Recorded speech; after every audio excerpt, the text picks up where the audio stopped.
नहीं होता है। मैं ये बता दूं आपको कि ब्राह्मण मनुवादियों ने ही हमारे साथ जातिगत उत्पीड़न नहीं किया। हम आपस में भी एक दूसरे के साथ रोज जातिगत उत्पीड़न करते हैं। क्यों हम नहीं रोटी बेटी का रिश्ता करते हैं एक दूसरे के साथ में? क्यों हम अभी तक वाल्मीकि, अहीर, खटी, कोली बने हुए हैं? क्यों हम बहुजन झंडे के नीचे एक होकर के नहीं आते हैं? क्यों हम अपने आप को बहुजन नहीं कहते हैं? काहे की शर्म? किसकी बाट देख रहे हो?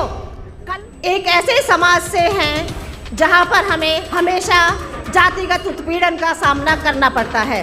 कहीं ना कहीं कोई ये नहीं कह सकता बहुजन समाज में जन्मा कि भाई मुझे जातिगत उत्पीड़न का सामना नहीं करना पड़ा हो, चाहे बेशक वो करोड़पति हो, चाहे वो अरबपति। आता कि जब आप राम राम करने में नहीं शर्माते तो जय भीम बोलने में इतनी संकुचाहट क्यों? आप आज एक अपने पल्ले में गांठ बांध कर जाइए, जहां भी बोलेंगे चाहे वो हमारा अपना है चाहे नहीं है, जय भीम ही बोलेंगे।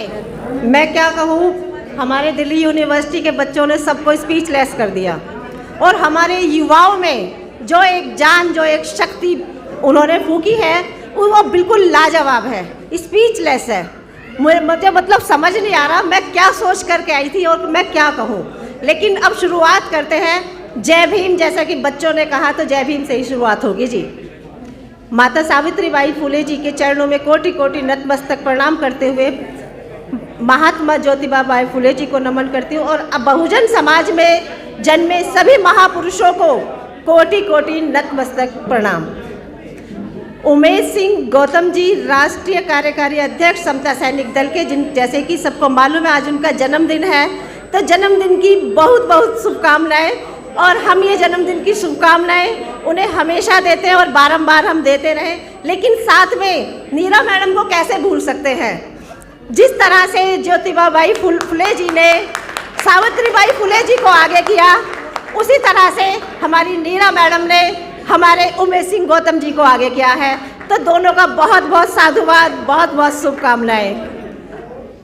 हम जो हैं एक ऐसे समाज से हैं जहां पर हमें हमेशा जातिगत उत्पीड़न का सामना करना पड़ता है। कहीं ना कहीं कोई ये नहीं कह सकता बहुजन समाज में जन्मा कि भाई मुझे जातिगत उत्पीड़न का सामना नहीं करना पड़ा हो, चाहे बेशक वो करोड़पति हो, चाहे वो अरबपति हो। हमें जाति है कि हमारी जाति कभी जाति ही नहीं है। भाई मैं ये कहती हूँ, आप तिलक लगाते हैं, जनेऊ पहनते हैं, मोली भी पहनते हैं, क्या आप राजपूत या ब्राह्मण बन जाते हैं?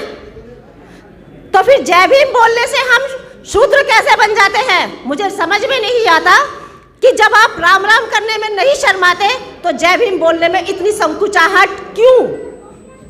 आप आज एक अपने पल्ले में गांठ बांध कर जाइए, जहां भी बोलेंगे चाहे वो हमारा अपना है चाहे नहीं है, जय भीम ही बोलेंगे, उसके अलावा कुछ नहीं बोलेंगे। यहाँ जितने भी भाई आए हैं, बहनें आई हैं, वो यकीनन बाबा साहब की ईमानदार, मेहनती, कर्मठ संतान है। वो नालायक संतानों में से नहीं है।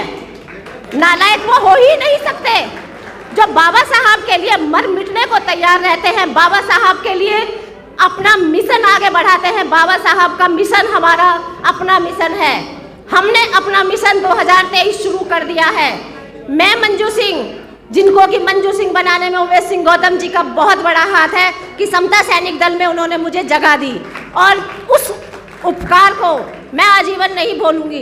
ये जो बोलने की क्षमता आ रही है, ये कहीं ना कहीं मेरे समता सैनिक दल की देन है। क्योंकि जिस टाइम मैं पहली बार यहाँ मंच पर खड़ी हुई थी, मुझे बोलना नहीं आता था, लेकिन आज मुझे सोचना नहीं पड़ता। हम उस महापुरुषों की औलादे हैं, उन महापुरुषों के, हम बहुजन महापुरुषों की संतानें हैं कि अगर हमें बोलने के लिए मौका दिया जाए तो साल नहीं बरसों भी कम पड़ जाएंगे। इतना हमारे पास में कोष्ठ भरा हुआ है बोलने के लिए। लेकिन आप सभी से करबद्ध निवेदन है कि आप सब एक हो जाइए। जाति सिर्फ हमारे साथ जातिगत उत्पीड़न बहुजन भाइयों में ही नहीं होता है। मैं ये बता दूं आपको कि ब्राह्मण मनुवादियों ने ही हमारे साथ जातिगत उत्पीड़न नहीं किया। हम आपस में भी एक दूसरे के साथ रोज जातिगत उत्पीड़न करते हैं। क्यों हम नहीं रोटी बेटी का रिश्ता करते हैं एक दूसरे के साथ में? क्यों हम अभी तक वाल्मीकि, अहीर, खटी, कोली बने हुए हैं? क्यों हम बहुजन झंडे के नीचे एक होकर के नहीं आते हैं? क्यों हम अपने बहुजन नहीं कहते हैं? काहे की शर्म? किसकी बाट देख रहे हो? कल आपको 30 तारीख का वाकया याद होगा। एक लड़की को 4 किलोमीटर तक स्कूटी घसीटी गई, उसकी नग्न अवस्था में वो मिली है। वो मालूम है कौन से समाज की बेटी है? वो बहुजन समाज की बेटी है। आप लोगों को मेन स्ट्रीम मीडिया कभी ये मौका नहीं देगी बोलने की। भाई आपके अपने हाथ में मीडिया है, क्यों नहीं सोशल मीडिया पे पोस्ट करते हो? अगर मंजू सिंह ने कोई पोस्ट डाली है उसे लाइक करने में भी मुझसे कहते हैं, मैंने अभी इलेक्शन लड़ा है एमसीडी का, कि भाई ईवीएम हैक कर ली गई। बिल्कुल मानती हूँ ईवीएम हैक कर ली गई। आपके फोनों को किसने हैक कर लिया? आपको लाइक करने से, सब्सक्राइब करने से किसने रोक रखा है? ये सोच बदलनी होगी कि हमें किसी ने रोक रखा है। हमें रोक रखा है हमारे डर ने कि कहीं पड़ोस में पता न चल जाए मैं भीम का आदमी हूँ, मैं बहुजन भाई हूँ। क्यों? कब तक डरते रहोगे? सीना चौड़ा करके क्यों नहीं बोलते हो कि मैं जय भीम वाला हूँ, मैं अम्बेडकरवादी हूँ और संघर्षों का आदी हूँ? क्यों नहीं बोलते ये बातें आप लोग? क्यों बच्चे को नहीं सिखाते हो आप? मंदिरों में घंटा बजाना किसने सिखाया आपको? किसी ने नहीं सिखाया। तो जय भीम बोलना तो आप ही सिखाएंगे अपने बच्चे को।